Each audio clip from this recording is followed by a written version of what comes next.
Ya, Assalamualaikum warahmatullahi wabarakatuh. Ini bang, pegang bang, titipan. Biar bersuara.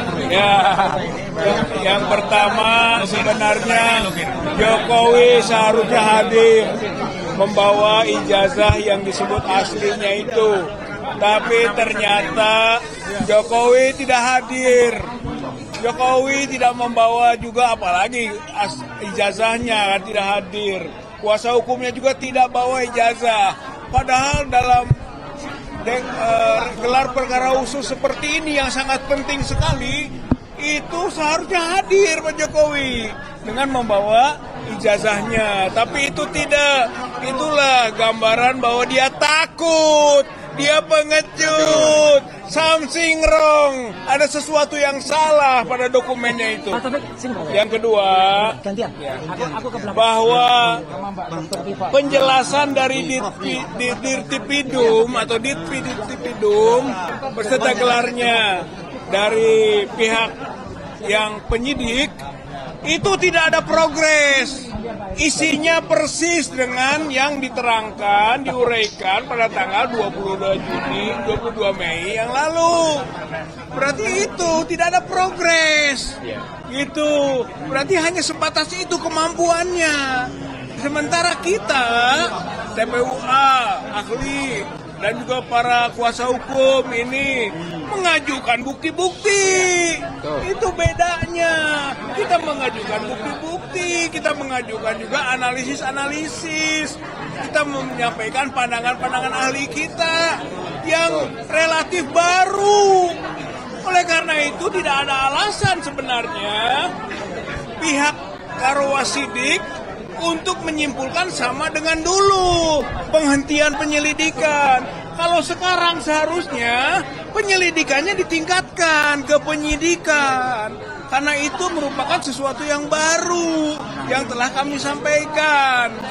Nah, kemudian kita semua juga gitu kan sudah berupaya semaksimal mungkin melalui gelar perkara itu sebagai lembaga strategis untuk menyatakan Dirtipidum keliru. Dan yang kita bacakan juga sebagai keberatan adalah butir-butir konten pengaduan TPUA tentang obstruction of justice Dirtipidum. Jadi keyakinan kita itu sudah sampai kepada bahwa Dirtipidum melakukan tindak pidana dengan menyampaikan atau mengumumkan sebagaimana tanggal 22 Mei 2025 yang lalu, yang diulangi diuraiannya sekarang juga. Maka masih berlaku sebenarnya tuntutan kita kepada Kadif Propam untuk memproses Dirtipidum melakukan obstruction of justice atau pelanggaran pidana penghalangan atas proses penegakan keadilan. Saya kira itu poin pentingnya. Dan ya. Tadi kan ada 3 ijazah pembanding. Tadi disampaikan nggak identitas 3-3 ini? Kalau yang dia, makanya karena seperti yang dulu, seperti 22 Mei yang lalu, dia tidak menunjukkan siapa 3 ijazah yang dibandingkannya itu. Berarti misterius. Dan itu berarti kesimpulan kita masih sama seperti dulu. Bahwa 3 identitas ijazah itu sama palsunya dengan Jokowi. Berarti palsu dengan palsu identik. Sementara kita mengajukan bukti-bukti yang menunjukkan 3 identitas ijazah baru itu identik semuanya, tapi dibandingkan dengan ijazahnya Jokowi tidak identik. Maka kesimpulannya seharusnya dari pertemuan atau gelar perkara ini adalah ijazah Joko Widodo tidak identik dengan yang asli.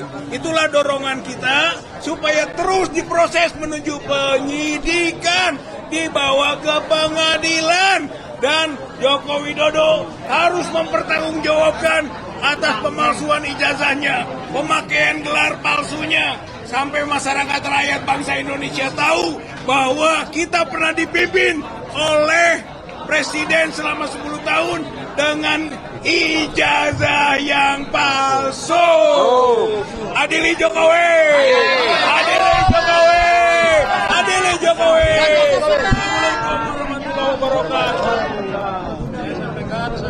Pak Rizal, Pak Rizal.